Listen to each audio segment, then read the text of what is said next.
IS पूजा खेडकर यांनी दिल्लीच्या Patiala house कोर्टासमोर अटकपूर्व जामीन अर्ज दाखल केलेला आहे आणि अतिरिक्त सत्र न्यायाधीश देवेंद्र कुमार जंगला यांच्यासमोर आज सुनावणी या सगळ्या संबंधी पार पडणार आहे। त्यामुळे आता या सुनावणीत काय नेमकं घडतंय पाहणं महत्त्वाचं असणार आहे। त्यामुळे ही एक महत्त्वपूर्ण अशी सुनावणी असणार आहे। आयएस पूजा खेडकर यांनी दिल्लीच्या पटियाला हाऊस कोर्टासमोर अटकपूर्व जामीन अर्ज दाखल केला आहे। अतिरिक्त सत्र न्यायाधीश देवेंद्र कुमार जंगला यांच्यासमोर ही सुनावणी पार पडणार आहे। तेव्हा वादग्रस्त प्रोबेशनरी आयएस पूजा खेडकर प्रकरणी महत्त्वाच्या घडामोडींनी वेग घेतलाय। अपडेट जाणून घेऊयात, सोमेश कोलगे आपल्या सोबत आहे। सोमेश, अटकपूर्व जामीन अर्ज पूजा खेडकर यांनी दाखल केल्याचं समजतंय, काय नेमकं म्हणणं आहे पूजा खेडकर यांचं आणि सुनावणीच्या दरम्यान काय होऊ शकतं?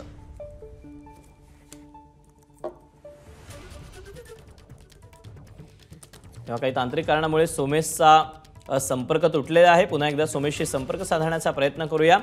दिल्ली गुन्हे शाखेने त्यांच्या विरोधात गुन्हा दाखल केलेला होता आणि यूपीएससीच्या तक्रारीवरून हा गुन्हा दाखल झाल्यानंतर आता आयएस पूजा खेडकर यांनी अटकपूर्व जामिनासाठी दिल्लीच्या पटियाला हाऊस कोर्टासमोर आपला जामीन अर्ज दाखल केलेला आहे। त्यामुळे आता या सगळ्या प्रकरणी अतिरिक्त सत्र न्यायाधीश देवेंद्र कुमार जंगला यांच्यासमोर आज सुनावणी पार पडणार आहे। या सुनावणीच्या दरम्यान काय नेमकं होतंय, कुठले मुद्दे मांडले जात आहेत ते पाहणं महत्त्वाचं असणार आहे। दिल्ली क्राईम ब्रांचनं यूपीएससीच्या तक्रारीवरून हा गुन्हा दाखल केलेला आहे आणि अटक होऊ नये यासाठीच आता पूजा खेडकर यांची धावाधाव सध्या पाहायला मिळते। अपडेट जाणून घ्या, सोमेश कोलगे आपल्या सोबत आहे। सोमेश, आज केव्हा ही सुनावणी होणार आहे आणि सुनावणीच्या दरम्यान काय होऊ शकतं?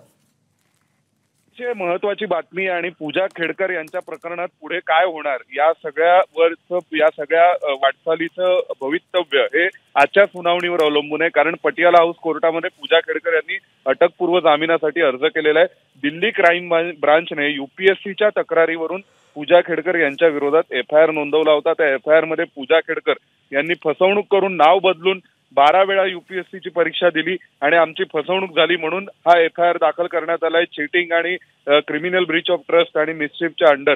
तर त्यानुसार आता त्या प्रकरणामध्ये आपल्याला अटक होऊ नये यासाठी पूजा खेडकर यांनी कोर्टाचे दरवाजे ठोठावले आहेत। आज पटियाला हाऊस कोर्टामध्ये पूजा खेडकर यांच्या अटकपूर्व जामिनावर काय सुनावणी होते, पटियाला हाऊस कोर्ट काय निर्णय घेतो यावर अवलंबून असेल की पुढे दिल्ली क्राईम ब्रांचचा पवित्रा काय असणार आहे। दीपक, सोमेश, धन्यवाद दिलेल्या सविस्तर माहितीबद्दल। एबीपी माझा, उघडा डोळे बघा नीट।